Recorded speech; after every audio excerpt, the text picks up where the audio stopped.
নিজের জীবনে অভাব ছিল একজন মেন্টরের, তাই তো পরীক্ষাতে নিজের প্রত্যাশা অনুযায়ী মার্ক তুলতে পারেননি। পরীক্ষার রেজাল্ট দেখে পাল্টে ফেলেন নিজের জীবনের উদ্দেশ্য, হারিয়ে ফেলেন নিজের স্বপ্নকে। তবে তার স্বপ্ন হারিয়ে যাওয়ার কারণে শত শত মানুষ ফিরে পেয়েছে তাদের পরিবার।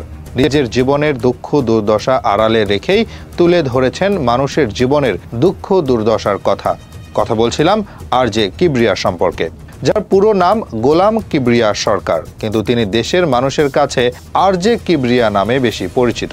তার উত্থানের সূচনা হয়েছিল রেডিও জকি দিয়ে। উচ্চ মাধ্যমিক শেষ করে তিনি ঢাকা বিশ্ববিদ্যালয়ের পাবলিক প্রশাসন বিভাগে ভর্তি হন। জীবনের এই মুহূর্তে পুরোটাই মিডিয়া কেন্দ্রিক হয়ে উঠলেও ছোটবেলা থেকে তার স্বপ্ন ছিল তিনি বিশ্ববিদ্যালয়ের একজন শিক্ষক হবেন। পড়াশোনায় তিনি বরাবরই প্রথম সারির ছাত্র ছিলেন, তবে দ্বিতীয় বর্ষের পরীক্ষার রেজাল্ট তার খুব একটা পছন্দ হয়নি। প্রত্যাশা ছিল ফার্স্ট ক্লাস পাবেন, কিন্তু পেয়েছিলেন সেকেন্ড ক্লাস, যে কারণে সেখানেই শেষ হয়ে যায় তার বিশ্ববিদ্যালয়ের শিক্ষক হওয়ার স্বপ্ন। ভবিষ্যৎ আর রোজগারের কথা চিন্তা করে পড়ালেখার পাশাপাশি কাজ করার সিদ্ধান্ত নেন। বিভিন্ন জায়গায় চাকরি খুঁজে অবশেষে রেডিও টুডেতে রেডিও জকি হিসেবে চাকরি পান। 2006 সালে সেই সময় রেডিও টুডেতে তার বেতন ছিল মাত্র 10,000। ছাত্র হিসেবে যেমন ছিলেন দুর্দান্ত, কর্মজীবনেও দেখান সেটারই প্রতিফলন। অল্প সময়ের মাঝে দুর্দান্ত উপস্থাপনা ও জাদুকরী গল্পে নজর কাড়েন সকলের। সেই সাথে নিজের বাবার স্বপ্ন পূরণেও চেষ্টা করেন। তার বাবা চাইতেন তিনি বিসিএস ক্যাডার হবেন, সেই জন্য পড়ালেখা চালিয়ে বিসিএস এর ভাইভা পর্যন্ত পৌঁছেন, কিন্তু তারপরে আর সম্ভব হয়ে ওঠেনি। বাবার স্বপ্ন পূরণে ব্যর্থ হয়ে মানসিকভাবে কিছুটা হতাশাগ্রস্ত হয়ে পড়েন। রেডিও টুডের পাশাপাশি আরও কয়েকটি প্রতিষ্ঠানের সাথে যুক্ত হন। অন্য কোনো দিকে আর মন বসেনি তার। ধীরে ধীরে ভালো লাগতে শুরু করে রেডিও জকি। কিছুদিন রেডিও টুডেতে কাজ করার পরে যুক্ত হন এবিসি FM 89.2-তে। যখন ভূত FM এর মতো ভালোবাসার গল্প, ব্যর্থ প্রেমের গল্প, ভৌতিক ও রহস্যময় গল্পের শোগুলো মানুষকে আকৃষ্ট করতে থাকে, তিনি শুরু করেন সম্পূর্ণ ভিন্ন একটি শো, যেখানে মানুষ শেয়ার করতে থাকেন তাদের বাস্তব জীবনের গল্প। মানুষের অতীত কতটা কষ্টকর ছিল, কিভাবে স্ট্রাগল করে উঠে এসেছে, এই সকল কথাই উঠে আসতো তার শো থেকে, যার মাধ্যমে অনুপ্রেরণা পেত অনেক মানুষ। শুধু এই একটি শো নয়, তিনি পরিচালনা করেছেন বেশ কয়েকটি শো, যার মাঝে উল্লেখযোগ্য একটি শো ছিল লস্ট অ্যান্ড ফাউন্ড। একসময় তিনি ঢাকা FM-এ জীবনের গল্প নামক একটি শো পরিচালনা করতেন। সেই শোতে তসলিমা নামক একজন ভদ্র মহিলার জীবনের কথা শুনছিলেন। তসলিমার সেই সাক্ষাৎকার তিনি তার ব্যক্তিগত ফেসবুক পেজে আপলোড দিয়ে ক্যাপশন দিয়েছিলেন, দেখেন তো ভদ্র মহিলাকে চেনা যায় কিনা। অবাক করার বিষয় হলো মাত্র 2 ঘন্টার মাঝে সেই মহিলার পরিচয় শনাক্ত হয়ে যায়। তারপর এরকম আরো বেশ কিছু কাজ জনপ্রিয়তা পায় সকলের কাছে। শো এর মাধ্যমে মানুষের পরিবার খুঁজে দেওয়ার এই আইডিয়া বেশ কাজে আসে। এরপর তিনি আরো একটি শো পরিচালনা করেন লস্ট অ্যান্ড ফাউন্ড নামে।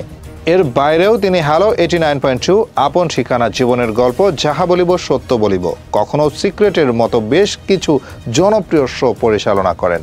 রেডিওতে দীর্ঘ 16 বছর কাজ করেছেন। এর বাইরেও তিনি 10 বছর কাজ করেছেন টেলিভিশনে, যার মাঝে উল্লেখযোগ্য মাছরাঙ্গা টেলিভিশনে তার উপস্থাপনা। এরপর কোভিড-19-এর কারণে যখন খুব একটা অফিসে যাওয়ার প্রয়োজন ছিল না, সেই অবসর সময়ে তিনি ফেসবুক ও ইউটিউব ভিত্তিক কন্টেন্ট ক্রিয়েটিংয়ের কাজ শুরু করেন। তিনি সম্পূর্ণ নিজস্ব একটি প্রতিষ্ঠান গড়ে তোলেন, যার নাম দেন studio of creative arts limited, এবং লস্ট অ্যান্ড ফাউন্ডের মতো শো তিনি এখানেও পরিচালিত করতে থাকেন, এবং তার আপন ঠিকানা নামক প্রজেক্টও উঠে আসে এখান থেকেই।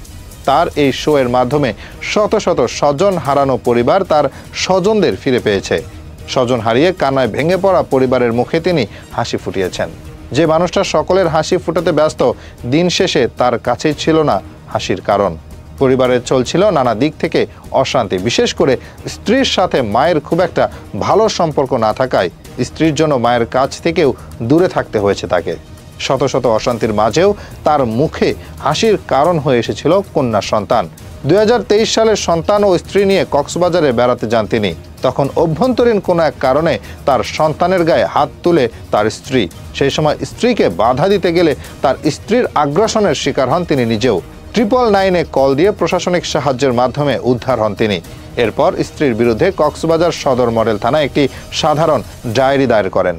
এই ঘটনা নিয়ে যখন সোশ্যাল মিডিয়াতে নানা সমালোচনার শিকার হন, সেই সময় এসব বিষয়ে একটি স্ট্যাটাস দেন নিজেই। তিনি জানান তার স্ত্রীর জন্য নিজের মায়ের সাথে সম্পর্ক ঠিক রাখতে পারেননি, এমনকি তার জন্মদাত্রী মাকে নিজের বাড়িতে আশ্রয় পর্যন্ত দিতে পারেননি। সেই সময় কিছু না করলেও সন্তানের প্রতি তার স্ত্রীর আগ্রাসনী মনোভাব কোনোভাবেই মেনে নেবেন না। তিনি তার পক্ষ থেকে সম্পূর্ণ সঠিক রয়েছেন এবং স্ত্রীর সন্তান সহ কারো প্রতি অন্যায় করেননি। এতদিন পাবলিক ইমেজের কথা চিন্তা করে চুপ থাকলেও এখন আর কোনো বিষয়ে চুপ থাকবেন না। তিনি সব কিছুর জন্যই প্রস্তুত রয়েছেন। বিভিন্ন শোয়ের মাধ্যমে যিনি শত শত পরিবারের মুখে হাসি ফুটিয়েছেন, দিন শেষে তিনি নিজেই আড়াল ছিলেন তার নিজের ছায়ায়। এই ঘটনার আগে তার পারিবারিক কোনো বিষয় কখনো কারো সামনে আনেননি। বর্তমানে আরজে কিবরিয়া রেডিও ও টিভির চাইতে স্টুডিও অফ ক্রিয়েটিভ আর্টস লিমিটেডের সাথেই বেশি জড়িত আছেন। ফেসবুক ও ইউটিউব ভিত্তিক কন্টেন্ট ক্রিয়েটিংয়ে বেশি মনোযোগী। তবে ভবিষ্যতে তিনি কৃষি কাজের সাথে জড়িত হওয়ার ইচ্ছা প্রকাশ করেন। অনেক আগে থেকে তার ইচ্ছা ছিল খামারি কাজের সাথে জড়িত হবেন, কিন্তু বিভিন্ন কারণে সেটি হয়ে ওঠেনি। ভবিষ্যতে যখন অনলাইনের এই সকল কাজ থেকে নিজেকে অব্যাহতি দেবেন, তখন কৃষি কাজের সাথে নিজেকে জড়ানোর ইচ্ছে রয়েছে তার। তবে এই মুহূর্তে হারানো স্বজনদের তার পরিবারের কাছে ফিরিয়ে দেওয়া, অনেক মানুষের উপরে উঠে আসার গল্প শেয়ার করে কল্যাণমূলক প্রচারণায় ব্যস্ত সময় পার করছেন। নিজের জীবন কষ্টে ঘেরা থাকলেও শত শত মানুষের মুখে হাসি ফুটিয়ে চলেছেন আরজে কিবরিয়া।